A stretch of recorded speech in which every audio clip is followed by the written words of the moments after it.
Silent of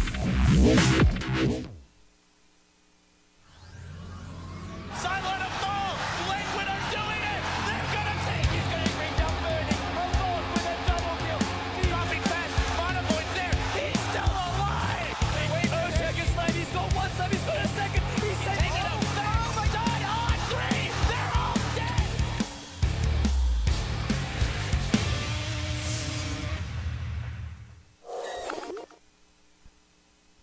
Welcome back to This isn't Starladder, the Summit 2 by G2A.com. This is European Division, folks. I'm Sayori. Today, you've got a special treat. I'm joined for the first time by Clairvoyance for at least the first game today. Clairvoyance, what's up, man? How you feeling? Good, man. Thanks for having me. Uh-oh. I can't hear you, sir. Oh, wait, that's on me. That one's on me. Hello? Hello? There we go. Sorry about that. We had a little hardware swap. We're golden. What's up, man? How you doing? I'm good, man. How are you? I'm doing very well. I'm always excited to cast some European Dota. Yeah, that's right. The Summit 2 coming out with its Europe Division. Not too sure if today's the first set of matches, but No, this is day number 4. I've been missing out. Sorry, I've been catching up too much on ESL and post-ESL, but I would like to catch up on some of the other Dota happenings. So here we are today, Fnatic and BBC going up against each other. I was mainly looking forward to this match because Hani was standing in for Alliance at ESL, and I'm thinking to myself that Hani, who's already a seasoned player, is bringing in some new facets of experience coming from that event. So as we can see, the first picks coming out with Magnus and Centaur. I'm not too sure if many teams would have opted for that option. We've seen Secret pick up Magnus in the first set at ESL itself. So I'm definitely thinking that it had its implications on him.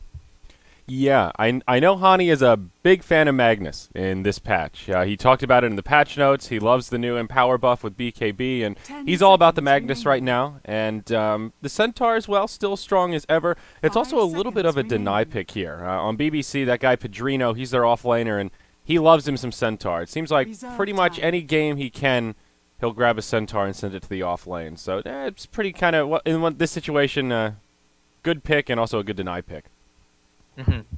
I do also want to point out the similarities between the two lineups. You know, we have Fnatic, which is Hani plus X MYM, mostly speaking, and here we have BBC, which are generally known players in the European matchmaking circuit. Like they're all 6K and above. W33, who's at the top 3 of the ladder consistently. I think he's number 1 right now, or number 3, not too sure. But generally, both teams, they've demonstrated sheer skill in the past, but I think MYM, or XMYM rather, have run into the barrier where they don't have enough experience, and a lot of that comes out in the mid-late game stages when it comes to decision making. And BBC, I think they had some recent successes.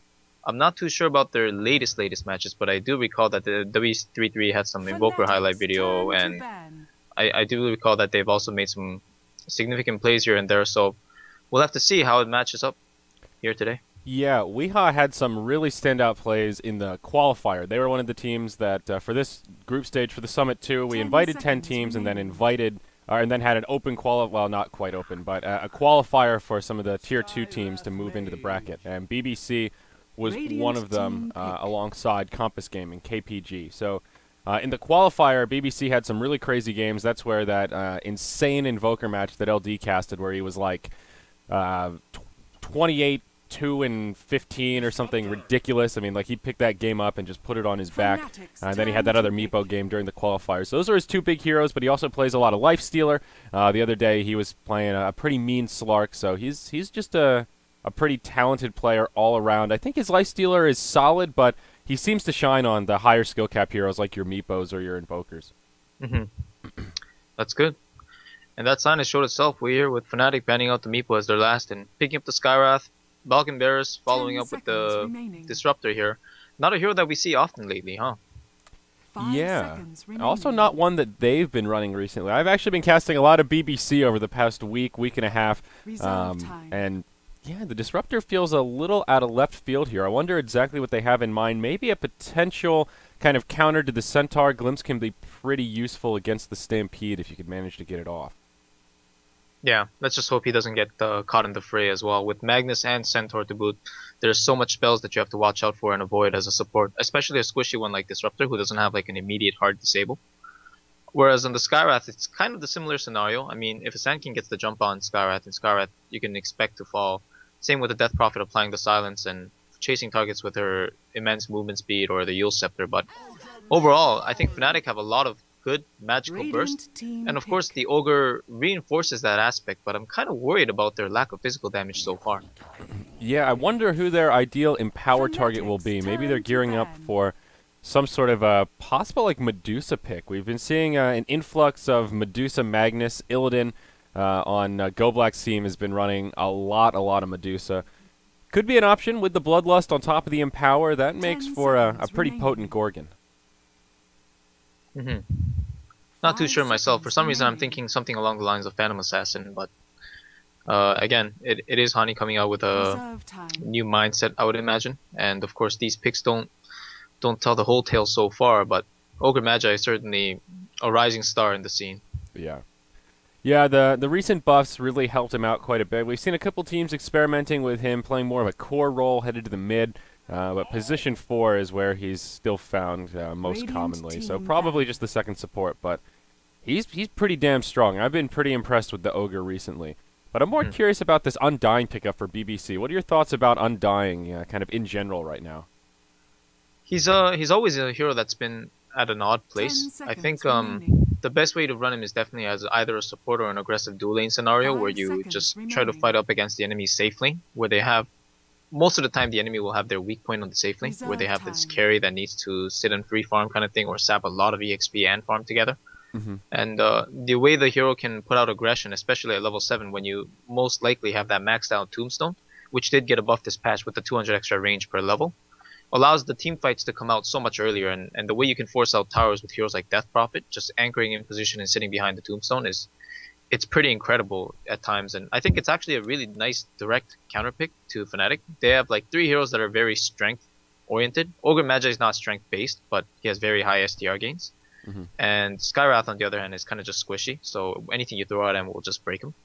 So Undying is just a really good matchup against all these heroes so far, because these heroes on Fnatic, they want to get close and they want to get down to the nitty gritty, apply their magical stuns and disables, and Undying kind of just shuts that down with a Tombstone cast. Yeah. Well, BBC will ban out the Terror Blade, and Fnatic choose to take out the Gyrocopter. I have not seen BBC play any Gyrocopter throughout this entire tournament, so sort of an interesting ban there. Maybe it'll kind of come to light with what they're going to pick up for their final, but the Terror Blade I think makes a little more sense. TB with the Empower on top of the Bloodlust and everything else he can do, that's pretty damn scary. Sorry, all I can say, man, is surprised it got banned there. Should have been a couple slots above, in my opinion, but hey, what do I know? That's another one that's in a weird place. Some teams really prioritize the TB, and other teams just straight up ignore him. It's really been hit or miss, where some will straight up first ban him, and we've seen a lot of games where he's just completely ignored. So I'm really not sure what to make out of that one. I think teams are just still in that adjustment phase, honestly. Like, going straight into the captain's mode, they haven't played too much, and unless you played like a lot of matchmaking games, you wouldn't see this hero before the patch itself. Yeah. And of course the hero is innately squishy. His stats gains are like one of the worst in the game. And I mean, he is rather elusive because he's fast and he can farm fast, but it all depends on how you want to run the hero. And that's an Ursa warrior. Yep. Another hero that we have not seen a lot of this patch, but makes a little bit of sense here. Of all the heroes, though, he doesn't really synergize that well with the Bloodlust. Attack speed is not really Ursa's weak point. I mean, it's not bad, but Overpower is a pretty spammable ability. Yeah. Well, personally, what I dislike most about it is, I mean, even disregarding the synergy, because like Ursa kind of synergizes with himself. What I feel like Fnatic have done with that pick is they've locked themselves into this position where if they lose one team fight, all of a sudden this BBC lineup's going to not only take a tower but gain a huge amount of map control, with the Sand King just being able to farm up jungles and Disruptor being able to apply more pressure by putting more map boards, and Undying just having a presence overall. Like, these 5 heroes on Fnatic have to commit really deep just to kill a couple heroes on BBC, because Undying and Sand King are so good teamfight disruptors. Not to mention the Death Prophet having the silence and probably going to have that extra farm on everybody. And BBC's lineup just got even more elusive with that Slark pickup. Yeah. I think Fnatic are in a tough spot here. I'm inclined to agree with that, especially since I've seen the W33, or I've been told that his name is actually Weehaw, and that's like a shortened version of it so that it fits with the Balkan Bears. But anyhow, I've seen his Slark, and it's very good. He's a very high skill cap player, as we talked about, but very elusive, very hard to kill, and he's one of those guys that as soon as he finds that level 6, he'll be moving around looking for opportunities to gank, just irritate people, and I don't think Fnatic will have an easy time here. They also don't really have any pushing power, so that's one of those where even if they can take a good team fight, taking objectives won't come that easy, whereas BBC have the Death Prophet that they can always rely on, or if they win a fight with an exorcism, you should be able to knock down towers pretty damn easily. I guess the one thing going for Fnatic is they have Roshan potential with that Ursa pickup. Anytime Ursa's in the game, there's Roshan potential, but again, just the cutting potential on the side of BBC in a team fight against this 4 melee lineup of Fnatic, and granted some of them don't really care about melee distance because they just want to cast spells at a distance. Even then, I'm somewhat wary for them. Yeah, they don't have a huge amount of lockdown for the Ursa. I guess they have a little bit. If Centaur can get a decently timed blink, that'll be okay. You can always blink in, hoof stomp to set things up for Ursa. And you've got the RP, so you've got these 2 core blink heroes, and Ursa may well grab a blink dagger himself. So they do have a lot of gap closers to kind of set up for him, but it's one of these, if everything goes according to plan, it'll be great for Fnatic. But they have this ease of execution roadblock where it's not going to be so easy to execute, I don't think, unless BBC are really sloppy with their positioning. Yeah, I think so as well. Like, it's so snowball oriented just by looking at the lineup. Again, so much magical damage and the positioning based on how the Ursa engages the fight. It's going to be really rough for them. Yeah. But as the game ensues, here we go, Zyori. Yep, teams are ready to rock and roll, and I'm actually curious. I wonder if there are Dota 2 Lounge bets for this, where the fans have voted, because with this new Fnatic roster, D2L is offline for A maintenance. Okay, well, never mind. I'm curious just to see how the bets are, because this new Fnatic roster, we've seen so little of it. It's kind of MYM plus Hani, and then Fnatic is, well, yeah. Then Trixie is splintered off with his 4-anchor team, the Finn Stack. I'm not sure how they've been doing either. I haven't really seen them recently. It's been interesting. Well, let's see how things will start off. Fnatic will do a 2-1-2, it looks like. They'll have Ace on the Centaur, and Ryze will be on the Ogre. They'll be headed to the bottom lane. Ryze will be taking mid on the Magnus. No big surprise there. It'll be Hani in the safe lane on the Ursa, and he will be supported by Come With Me on the Skywrath Mage. Man, we've seen a big influx of 2-1-2s coming out, especially in the Eastern scene more so. That seems to be all the rage right now. In the West and Europe, we've seen some teams adapt it, but it's still primarily these tri-lanes, and that's what BBC is going to do. They'll have Levy on the Disruptor, Solitude on the Sand King, and that'll put Weehaw safe lane farming on the Slark, Haki on the Death Prophet mid, and Pedrino, he'll go for the off lane Undying, which is an interesting change of pace also. Yep. This Undying is going to be especially hard to kill. He has the Stealth Shield and 3 armor to boot, but most importantly the DK, which can give him like a potential immediate strength boost. And looks like they're going to have a slight face-off. As I say that, no engagements at the top. Come With Me grabs himself the Invis rune and will be able to poise himself for good harassment on the Undying solo. So what do you think in general about the 2-1-2 versus the 1-1-3? Obviously, that'll secure a lot of farm for Slark, but likewise, Hani should have a lot of farm also. Are you a fan of the 2-1-2 over the 1-1-3?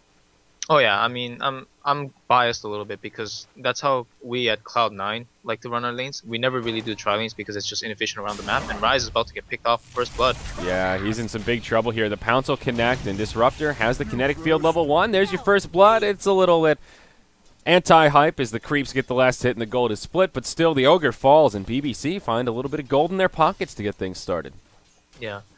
Honestly though, this is just one of those scenarios where 2-1-2 is like necessary, but it's not really good.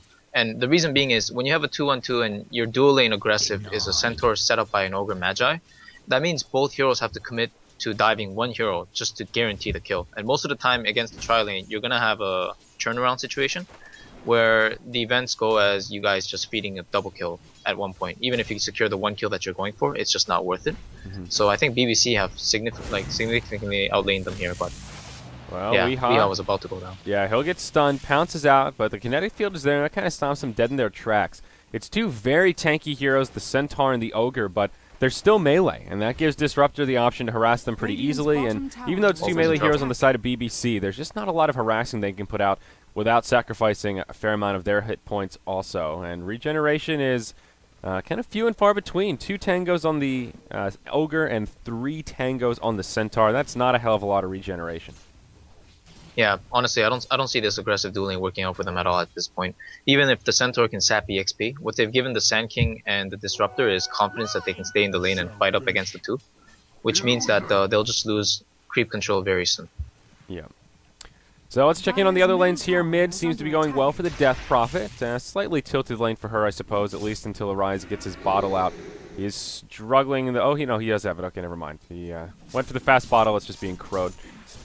So he's catching up a little bit, fairly even there. How's the off lane going for Padrino? He has not picked up a last hit yet, but he is leeching some decent experience, at least found his level 2. Not a huge amount of kill potential. Skywrath could come into the lane and throw a concussive, but Radiant Vision, nope, not a hell of a lot. Just has a ward down in the river. So Padrino playing it safe, moving into the jungle a little bit here and there, but I think there is some kill potential if that Skywrath rotates over once Hani hits level 3 or 4.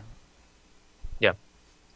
Even though that's not exactly happening, the whole killing thing, the lane is still going vastly in their favor. As you said, Padrino has 0 CS right now, but most importantly, Hani has been able to assert his dominance in the lane because now Padrino realizes Hani can basically solo kill him. So Kamadi is going to try to harass this one time, and I would assume that he wants to rotate out, even if the pull is available. He wants to pull it once maybe and then just walk out, maybe help the bottom lane, because that's where they're hurting the most right now. Yeah, and if Ogre leaves this bottom lane, that'll open up some space for the Sand King to start working the jungle. He doesn't have any stacks up quite yet to get his Sandstorm on, but Rise will pull a rotation. He's found his level 2, has Ignite, and he's looking towards this Death Prophet. Now, Rise is only level 4. After this creep wave, we'll find his level 5 at the next point in Shockwave, but this won't be the easiest gank. Maybe if he can land a fun skewer, they'll have an option, but nope, Rise will just scout it out, then eventually waddles his way back down towards bottom. He has picked up an Orb of Venom, though. I do like this on the Ogre. Boots Orb, he's kind of roaming around and looking for that extra kill potential. Oh, and the Death Prophet just shot up a Crypt Swarm up the hill without vision, just to try and zone out the Magnus. So Magnus decides to bottle throw out of it, and in the meantime, the double damage rune is secured by Rise at the bottom lane. Bottom rune. Yeah. DP grabs the bounty up top, and Rise looking for his options here. He does have a lot of slow potential with that value point and Ignite, plus the Orb of Venom, 20 plus 12. Pretty solid. And if he catches basically anyone but the Slark, there is some kill potential, but Slark very elusive, will level up the Pounce to get that extra damage there and the shorter cooldown. And his farm is looking good. He's the last hit leader now, kind of tangoing with Padrino. Yeah, with Hani up top, but Padrino, he'll just get silenced. His Tombstone gets finished off, so Hani gets a little pick-me-up there, but he's got his boots, he's on the run, and it looks like the Undying will be just fine. Meanwhile, in the mid lane, though, Haki in some trouble as Rise is rotated over. Arise will bring him down. This is, wow, confusing. Rise and Arise in the same Rise lane. and Arise, right? Oh, boy, what a tongue twister. Yeah, Ogre gets credit for that one, but they do find a successful kill on the DP, so that's definitely good news. Yeah, a really huge kill. I mean, in the meantime, while Ogre was just walking around the enemy jungle, BBC supports were kind of afraid, so that was really, really good for them. It gave a lot of room for Centaur to breathe in the bottom lane, but room he gets no more as BBC Weehaw going on the aggressive. Yeah, finds the kill there, gets one last poke with the dagger, and gets a solo kill on the Centaur. He'll now find his level 5. Can the Ogre get a turnaround kill? There is a Dark Pact available. He may need to use it. The Orb of Venom, going to do some damage here, but not nearly enough for a kill. Has plenty of regeneration, will be able to pounce, and just barely survives. Gets off the healing salve, and Weehaw will be very happy with that one. And not only getting a lot of gold out of that, but a decent chunk of experience now halfway through his level 5. Ace is going to come back to the lane. He's just about to hit level 5, which is really good news. So he'll probably have the level 3 double edge available for him. So Weehaw needs to be careful until he gets 6. And in the meantime, Hani at top lane, they finally secured the kill on the Undying. Yeah, and that's kind of what we were talking about with the Concussive and the Ancient Seal. Hani should be able to get in quite a few auto attacks with the Overpower and has his phase boots up now. So both carries finding some kills. Not the solo kill for Hani, but still great news for him. And net worth-wise, he is actually a little bit ahead of that of the Slark by just about 300 gold or so. You know, I'm looking at the CS board too. I mean, they are both leading on the side of Fnatic, so this is somewhat of a surprise to me. Even though the bottom lane went so well for BBC, the two heroes actually did their job in zoning out the enemy and I guess putting a little bit of fear into them. So the Sand King and the Disruptor haven't been able to move around freely. Although I feel like they could have done a little bit more as well. I guess with the contesting of runes and stuff like that, it's not as easy as it seems. Yeah, Solitude is going to move into the jungle now. He'll wait out this big camp and start stacking it up. We're 6.5 minutes in, and this Sand King is 1,300 gold towards his Blink Dagger. Actually not too shabby. He has that one assist from earlier on, and oh gosh, I'm going to miss another kill on Padrino up top. Looks like they'll just rinse and repeat. Same kind of a deal. Concussive shot, Hani can run in, and at this point, I think Padrino just needs to sacrifice this lane. There's not a hell of a lot he can do against that combo. Yeah, and with the Tombstone chasing in, he actually lost the creep equilibrium there with the creeps pushing in. I'm not sure if Hani's too intent on controlling it right now, though. I mean, it's 7 minutes in, and he's pretty big. So I guess they want to push it, force it into the tower and fight up. This is also a very unconventional Ursa pickup here. He actually bought up a Ring of Aquila. I think this is actually the first time I've ever seen a Ring of Aquila being built up on an Ursa. Yeah, certainly not a very common item. Maybe a sign that they'll want to push this tower a little bit. Yeah, usually you'll see Ursas basically just rush the Blink Dagger or a Force Staff in the case of not being able to get the Blink fast enough. But some sort of a gap closer seems to be key. Yeah, and then they most of the time follow it up with the Vladimirs, which is pretty much the perfect synergy for Ursa. I mean, people say you don't need it because mana problems are kind of solved by the fact that Blink Dagger doesn't cost mana anymore. But even then, you really want the life leech on the hero, and you want some sort of passive mana regen, so I guess Aquila kind of answers for that. Yeah, the Vlads, though, is really what opens up the Rosh possibilities. That's another reason you'll see Ursas rush the Vlad, so you can go into Rosh at like the 9-10 minute mark and find a solo kill. Without the lifesteal, that's not going to be a possibility, but I guess Hani playing this a little more straight up, not going for the sneaky Ursa moving into the Rosh, but more the kind of true position one where he'll just farm away in vision of the enemies and move into the tower now. Padrino, he's in some trouble. He's stuck in the tree line. There's nowhere for him to go. There's even an RP here. I don't think they'll need it, though. Yeah, Ancient Seal will come in, Shockwave, and this time it'll be a Rise that picks up the kill as Hani's looking around the tree line. Haki will come in and look to repel. There's a haste rune on the Magnus, and he'll just barely dodge that Crypt Swarm, but this is a very early Blink Dagger on the Magnus, and here you go. There's the RP on Haki. He'll get skewered back, and Hani just lays in the right clicks from the Overpower, and they'll find a double kill up top, and now this Tier 1 tower will take a lot of pressure. Yeah, I honestly wish that Haki decided to stay in the mid lane where the Magnus popped the haste rune to go top. I feel like it was unnecessary for him to go there. I mean, barring the death overall, if he stayed at mid lane and the Magnus presence disappeared, he could push the creep wave with his Crypt Swarm level 4, and then he could just take the tower with the Exorcism or force a TP or two. But instead, he just forfeited his life at the top lane. Now they lose the tower and they lost 2 heroes. It's a pretty grim situation overall. Yeah, it was looking kind of even, but all of a sudden Fnatic with a 3,000 gold and experience lead. Hani gets the last hit on the tower, number 1 on net worth by a good bit. Weehaw still farming well in the safe lane, but he's kind of the only one. Death Prophet has fallen off, and the Sand King, he will have his Blink Dagger coming out now, which is a pretty solid timing, actually. Pre-10 minutes. Skewer down bottom, just barely off the mark as Weehaw does live. Meanwhile, in the top lane, Padrino gets slowed up once more. This time, he'll live to tell the tale. Only level 4, working on probably Tranquil Boots, but he does live and prevents another feed from coming out. Yeah, it's nice for him to be able to survive here. He'll get some bit more EXP, and his Tombstone will probably become level 3 after he hits 5 with this creep wave. But he is still away from 7. I think he needs to participate in a team fight and watch one of the enemy heroes die to pick up the necessary EXP. But it's hard again because they lost a lot of map control with the tower going down, and of course Magnus having the impact that he has right now. Arise picking up all the runes and going around. Now he just came back from bottom to mid lane. He can always apply that skewer potential with the Blink Dagger, and the enemy is of course very wary of that right now. So I think the map opened up a little bit more for Fnatic, which means Hani, if he wants to, he can go into the Rosh pit.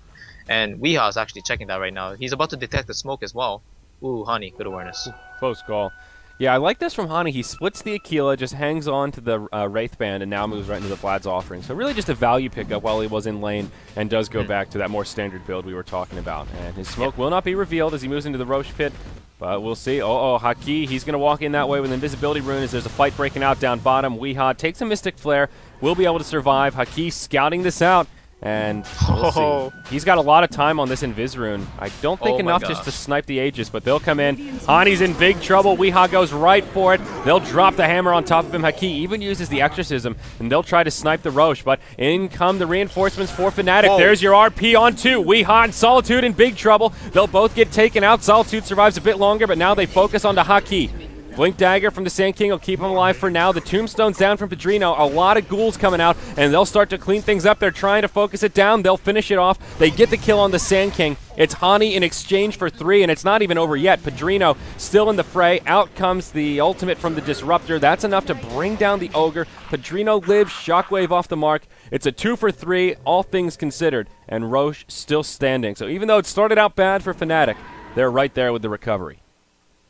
Yeah, that was honestly somewhat of an odd sequence of events. Like, first of all, the Sand King, Solitude, he blinked in at the bottom lane and completely whipped his epicenter. So he lost half his mana pool and had to clear it up, but most importantly, he didn't have the ultimate available for him. And secondly, they went into the Roshan actually, and with that thought, Weeha's going in again. Yeah, he'll get a kill onto Skywrath. The Aegis will go the way of Hani. Roche finished off by the Dire. They'll double edge down the Slark, and it ends up being a bit of a feed from Weeha. Skewer off the mark again from Arise, moves into the tree line, but can't catch the Sand King. 1 for 1, but they get a kill in the position 1 in exchange for their support. And of course, Roche is finished off with the Aegis now in the hands of Hani. Now the fight breaking out on the high ground as Arise goes in. Levy getting clicked down by Hani. He'll be able to finish him off despite the kinetic field. They will still lose the Magnus, but Haki in some trouble. Hani going as deep as he can. Crypt Swarm flies through, but not enough to finish off the Ursa. Now they'll just turn on to Solitude as Centaurs join the party. Tombstone comes down, and with that, it looks like Fnatic will start to sound the retreat. More Crypt Swarms coming out, but they just don't do a hell of a lot right now. Yeah, I don't know how... I honestly don't like how BBC took that fight. I think they could have waited for the Roche to go down a little bit more. There was plenty of time on the Invis rune still.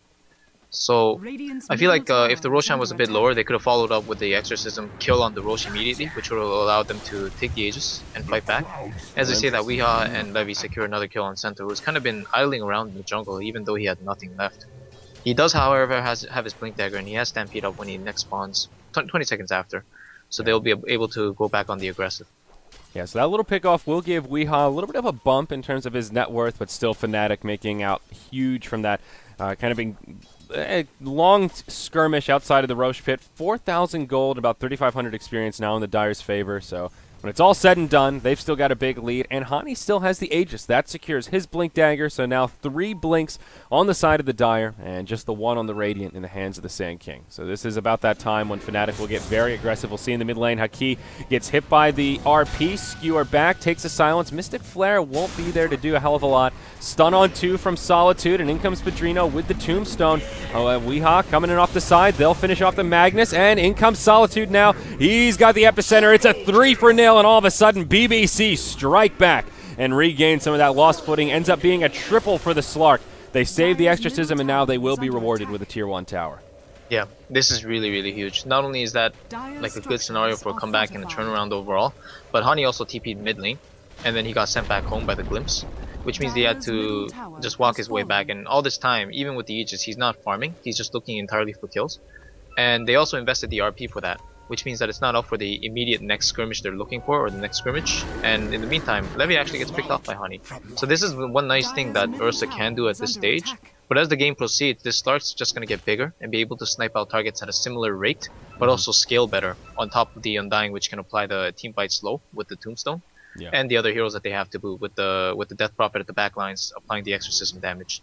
So overall, Fnatic, they should feel hard pressed to do something right now. Even if it's just going kills or smoking, they need to grab objectives. And right now, they don't have the map control they desire, even with the Roshan advantage.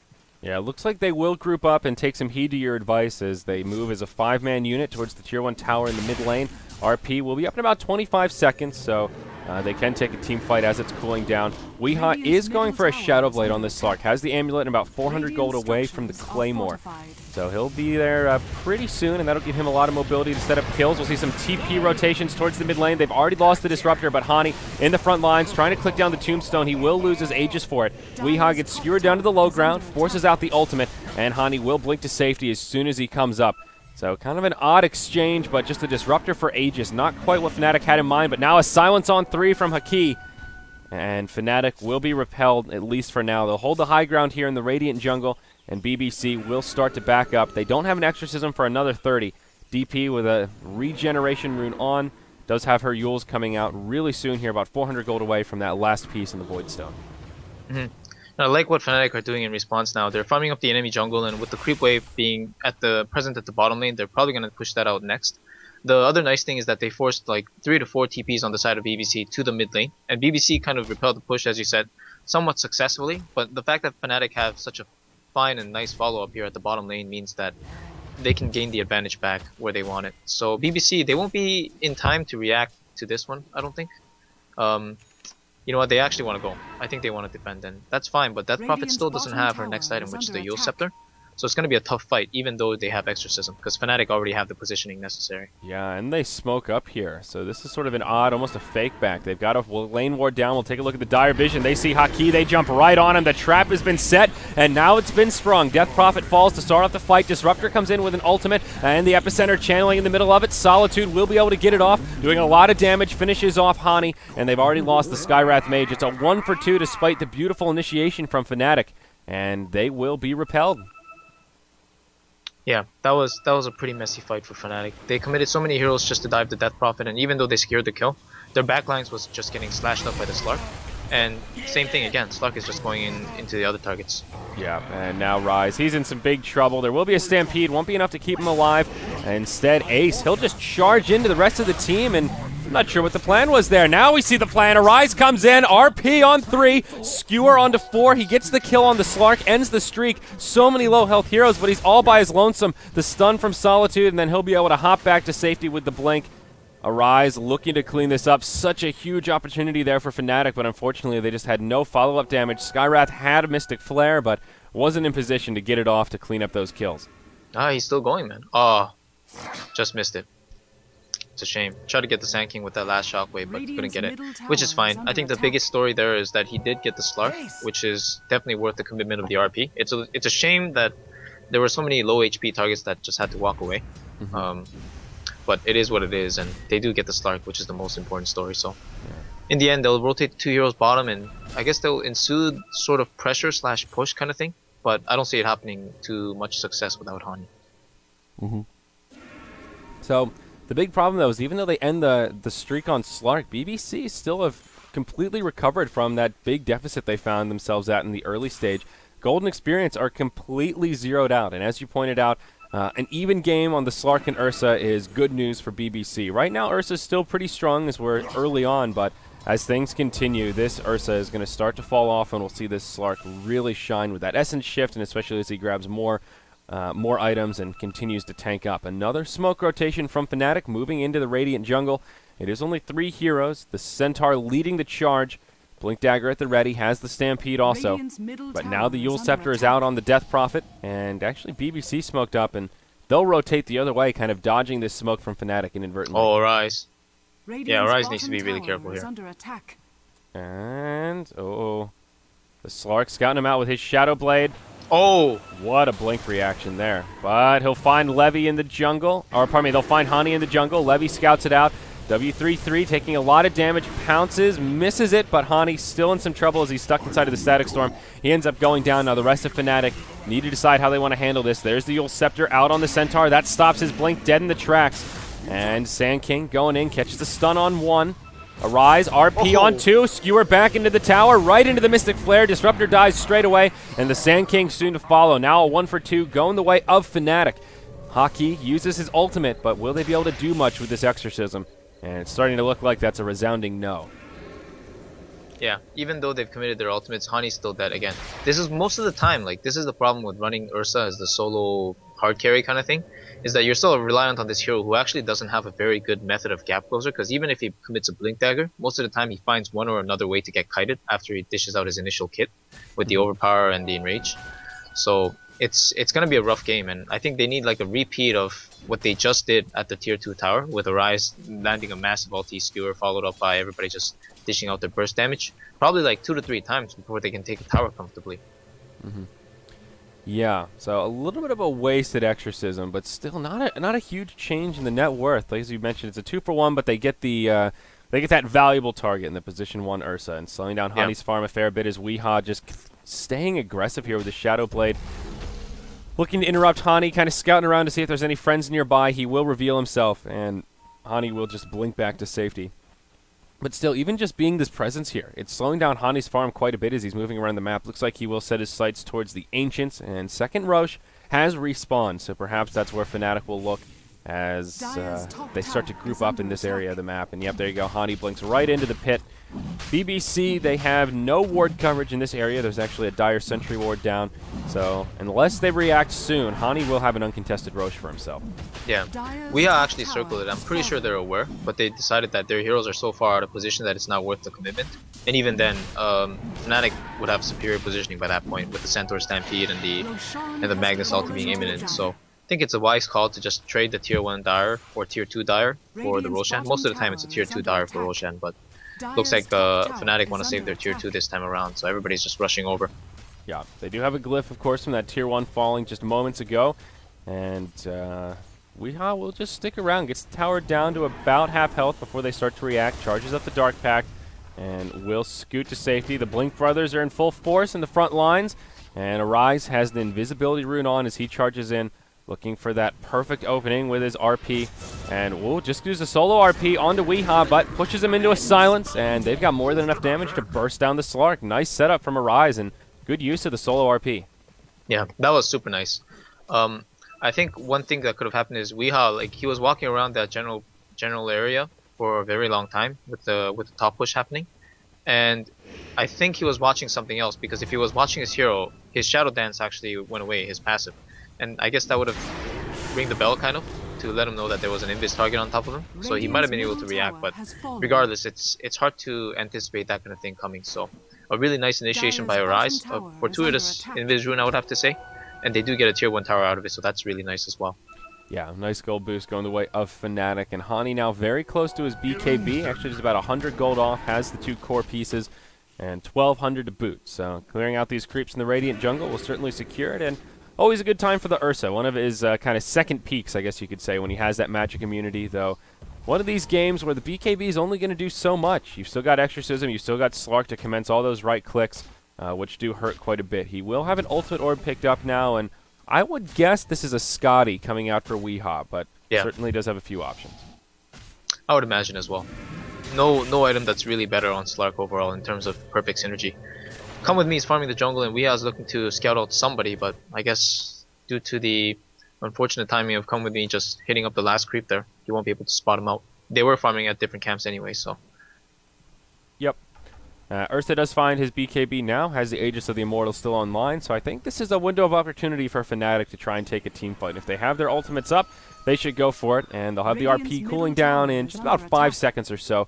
Blink over the tree line, right into Levy. Hani hits him with a Thunderclap, or the Earth Shock, I suppose it's called, and more than enough to bring it down. Pedrino now getting clicked pretty hard. Haki off to the side. Will manage to get off his Yules, but in comes Solitude with an Epicenter.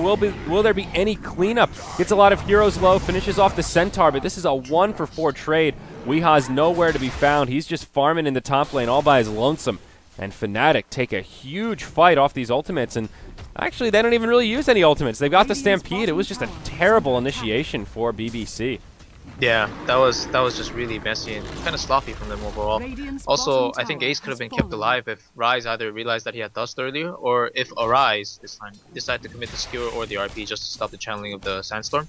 It definitely would have been worth it because their push would have been a little bit stronger.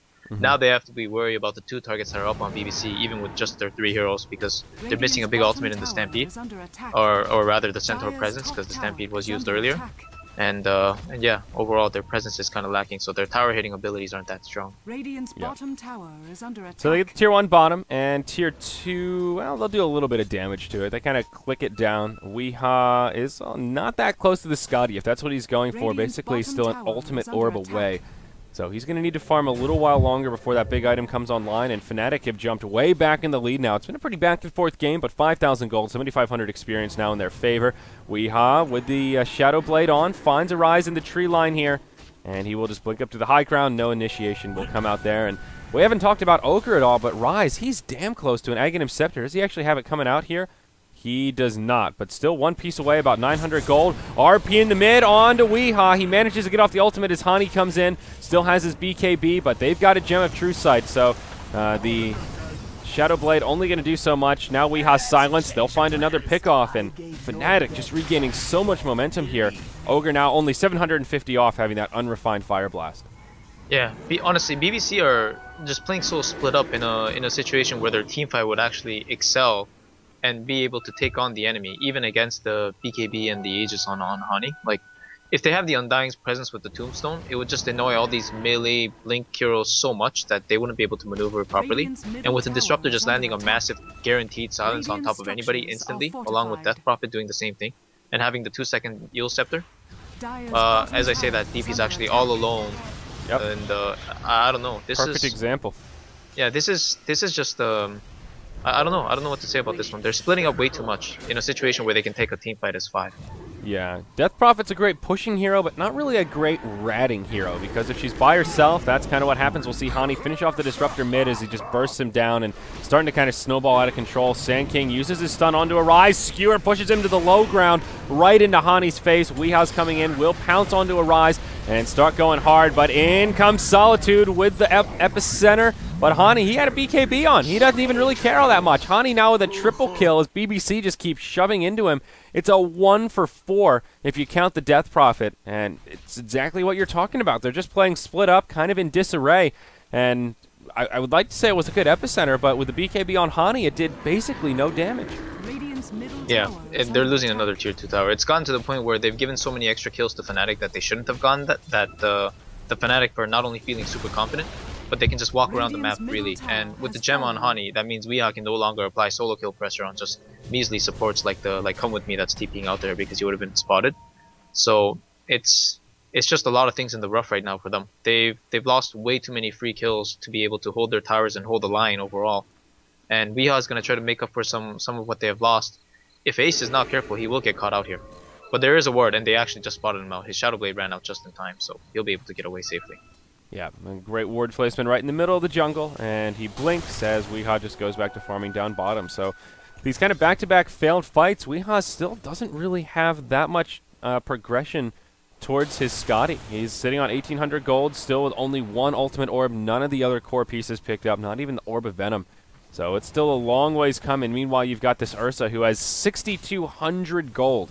And I imagine a Heart of Tarrasque will be the next item for Hani. It synergizes well with the Enrage from Ursa and, of course, helps him tank up a bit. But whatever it is that he wants, he's got some serious progression under his belt. And no, he just goes raw aggression. Abyssal, I think he wants Abyssal, because even after the BKB, Abyssal lets him fight. If you get that lucky bash, you have a chance to just wait out your cooldowns and apply the overpower again, which means it's pretty much another guaranteed kill.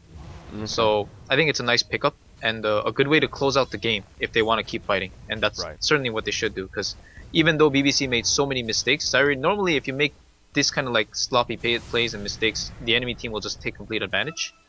But BBC's lineup is geared towards that kind of mid-late game where they can stage a comeback. Yeah. So that's a good point. The Slark will still eventually outcarry the Ursa if this goes on for another 20-30 minutes or so. And maybe the right choice for Fnatic to stay aggressive, as they will take out this tier 2 tower down bottom. Well, Hani just being cautious, doing what damage he can, and then blinking back to safety when it seems like there could be some trickery coming his way. He does have a 9-second BKB still, and holding on to that gem. Hani comes in to finish off the tower. Weeha going for the deny, can't quite find it. Ace blinks forward, but won't find the hoof stomp. And it will end up just being a free tower for Fnatic as they mount their escape and head back to their quadrant of the map. Third Roche. Well, we've gotten into the RNG timer, but a relatively long one, about 2 minutes past the 8. And Fnatic will have to be a little more patient if they want to wait for that cheese before they look to take another strong fight. But there's the Abyssal you were talking about. Yeah, nice pickup again. The fact that the Empower stays through the BKB means that Ursa will be able to fight even better now. Although Ursa's not a hero that's lacking damage, the one thing the Empower really helps him through is just getting that extra farm and pushing out waves faster. And at this point, Ursa's not a hero that can be contested around the map. Anybody on BBC will just fall to this Ursa. Even the Slark can't burst him with his initial Shadow Dance timer. So everybody's afraid of Hani right now. As they should be. Oh, Weeha, well, he's getting closer now, and basically a point booster away, but they see him in the jungle, and Hani will move in. Oh, man. Oh, boy, just no, chopping Abyssal. it down. Oh, he didn't? Oh, that was just a bash. I thought he Abyssalled him too. That's a whiffed RP from Arise. Oh, man. Well, that was awkward. Yeah. I guess he didn't notice in time, which is weird, because he actually casted spells. Yeah, I thought he cancel casted the RP, but it went off. Maybe he just missed the cancel a little too late there, but yeah.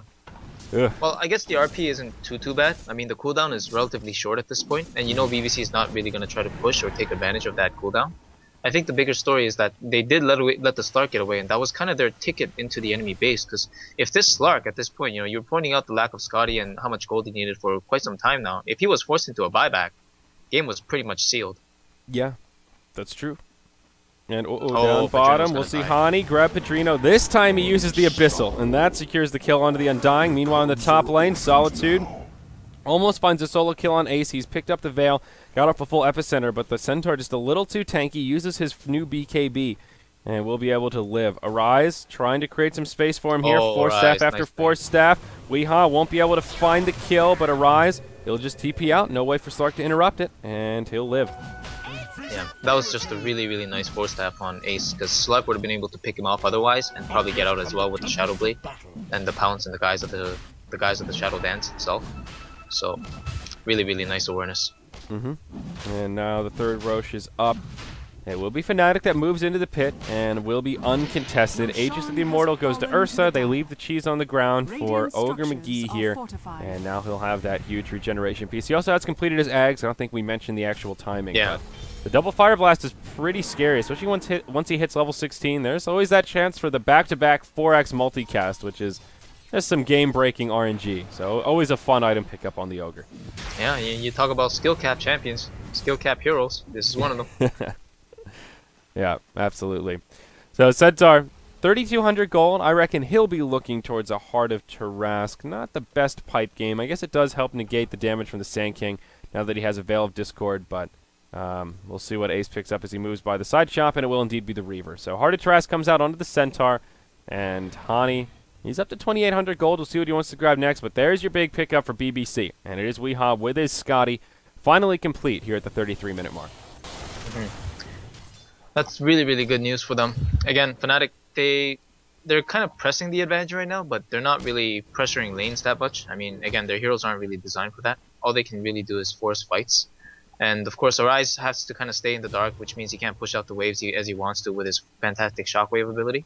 So it's kind of just on to Hani to play Superman mode at this point with his Aegis and 3k gold to fall back on. But BBC are just adapting really well into this stage, and despite all things, they might be able to pull things out here. As I say, that hockey gets picked up.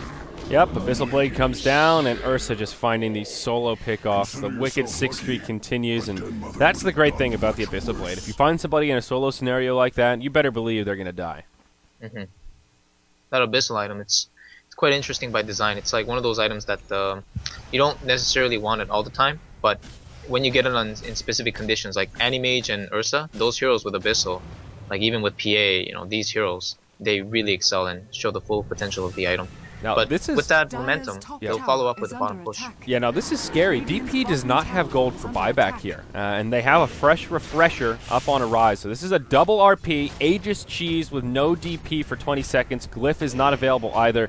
This is bad news bears for the Balkan Bears. Bad news bears indeed, man. And, oh, here we go. Fight will break out. They'll go right in onto Padrino. Centaur will go down first. Levy gets completely repelled by the Centaur. In comes Solitude with a big Epicenter. Does a lot of damage, but unfortunately his team's already been cleaned up, and there's just no follow-up damage. He'll go down. They'll lose their Disruptor also. Still no buybacks have been used. Weeha's not even here. He's up top trying to do Rat Dota, but hey, man, you're not nature's prophet.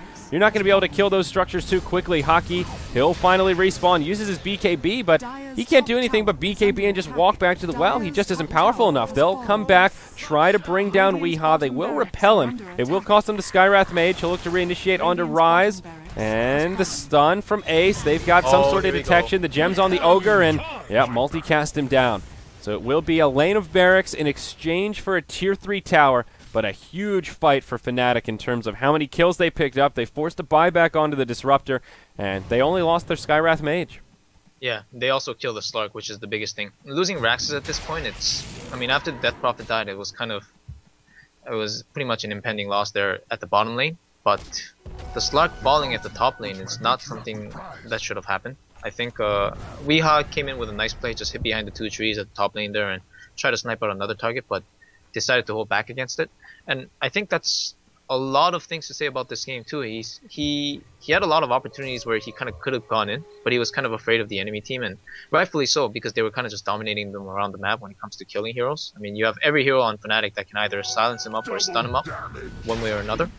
So, just the opportunities weren't seized at the right times, and I guess this is just the results. I really do think he should have been present at the bottom fight though. I think they have to have a team decision of either not holding that tower or not holding those Raxes, or just all staying back and letting Weehaw doing his rat thing at the top lane. Because if they commit half by half, this is the result: is that they lose everything at bottom and they lose everything at top as well. Yeah, I think it could have worked if that was a Rat Dota hero. You know, if that's a Lycan or a Nature's Prophet or someone that can actually truck through structures, that works out. But Slark is just not one of them, nor does he have any items that let him push better. No Desolator, no Assault Karas, so it's pretty slow going. Now we'll see Weehaw look to initiate here, but needs to be careful. There is a gem inbound. Come With Me does live for the initial onslaught, but still falls. Does manage to get off the Mystic Flare, and now they'll go in. Padrino, the first to go down on the side of the Radiant. Solitude, again, with a decent epi, but it's just not enough. He'll force it out to the low ground with a few hit points. Hani blinks down, pokes him once more. That'll make it a 2-for-1 as the godlike streak for the Ursa continues. He's now picked up a Butterfly, and an item that's a lot better on Ursa now than it was in the last patch because of that flutter. Yeah. So now you've got that extra sprint to close the gap if need be. Yeah, it makes for a perfect item on Ursa. Honestly, that flutter ability is so convenient. And I guess a lot of people have been questioning, like at ESL recently in the finals, Arteezy picked up the Butterfly on the Shadow Fiend, and again, it's the item what it gives to the heroes, the AGI heroes who previously kind of got kited through their BKB timers. It just buffs them up so hard. Yep. So now we'll see the last outer tower for BBC go down. Fnatic is moving straight into the high ground. There is a glyph, but Haki gets initiated on, skewered back from Arise, and it's a dead Death Prophet to get things started. And again, she is not within realm of a buyback, so that's a minute with no exorcism, no DP. The ultimate's on cooldown anyhow. She used it in that last fight, so a little bit useless, but it's a 5v4 on the field. Tier 3 tower goes down, and looks like this exposed lane of barracks may be in some trouble. Weehaw around the backside, looking to initiate. Disruptor gets picked off around the front. Weehaw misses the pounce onto a Rise. Oh no, you needed that one, friend. Now he'll get stunned up. He gets abyssaled, and the Slark gets turned into sushi as he's chopped down. GG gets called from BBC, and honestly here, Clairvoyance, I think not a moment too soon. Yeah, Hani Bear was the stronger bear in this game, and unfortunately for them, again, they did make a lot of mistakes in the mid game, and it's hard to put it another way. Like the way they got picked off, just pushing into the enemy sides of the map. Elsewhere at bottom lane, the DP going in alone. Weehaw, he didn't get so much picked off as he did kind of miss farm because he was looking for targets. And honestly, Solitude, like the Sanctum, he could have landed some better stuns. And with the first epicenter whiffing and the first Roshan fight happening the way it did, it kind of spiraled downhill from that point. Even though they could have come back, you know, with the amount of kills they were giving in the mid game unnecessarily, it was very hard and a difficult spot to stage that kind of comeback. So here it is, Hani, 19, 3, and 12. A phenomenal performance out of him. Yeah, absolutely. And, you know, the buff strategy worked pretty well. The Bloodlust and having the Empower as well, just extra buffs to get the Ursa to where he needed to be. Secured the early Roche. Really did everything right, though. I will say, even though Fnatic played well, it felt like that was more of just sloppiness from BBC in that mid-game when they were just running around by themselves, constantly getting picked off. That just gave so much momentum to Fnatic that BBC were never really able to gain back. Well, guys, that's game number 1 for our coverage today. We've got 2 more coming your way. Up next will be Moscow 5 versus the Balkan Bears once more, and then we had a surprise match added in. It will be Power Rangers versus Tinker for our 3rd and final game. So thank you for joining us. Next match starts in about 20 minutes. Ziori, he's Clairvoyance. We'll be back after this break.